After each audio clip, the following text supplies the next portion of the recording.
Alors que son Thor, Love and Thunder sort dans nos salles le 13 juillet, Taika Waititi s'attaquera bientôt à un film Star Wars. Et Nathalie Portman a pu constater que le réalisateur avait oublié sa présence dans la prélogie. De Marvel à Star Wars, il NY account pas que Taika Waititi s'apprête à franchir. Une fois Thor 4 sorti, dans quelques jours maintenant, le réalisateur devrait pouvoir s'envoler vers la galaxie lointaine, très lointaine, où un film l'attend.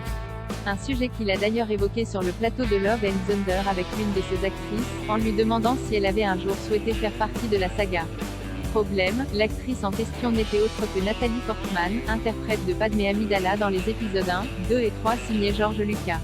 Des longs métrages que Taika Waititi avait visiblement occultés de sa mémoire, comme il l'a précisé en racontant cette anecdote à Rolling Stone, et en affirmant qu'il ne s'agissait pas d'une blague de sa part, ce qu'il aurait été facile de croire au vu de sa personnalité.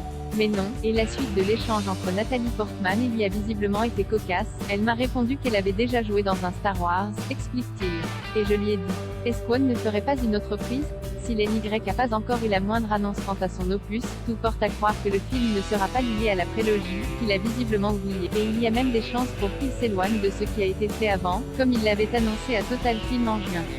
Pour que l'univers puisse s'étendre, il faut aller plus loin. Je ne serais pas utile à Star Wars si je faisais un film où les gens diraient « Génial, les plans du Faucon Millennium, oh, la grand-mère de Chewbacca ». Cela fonctionne en tant que tel et c'est génial, mais je voudrais faire quelque chose de nouveau, créer de nouveaux personnages et étendre ce monde, sinon j'aurais le sentiment d'avoir fait une toute petite histoire.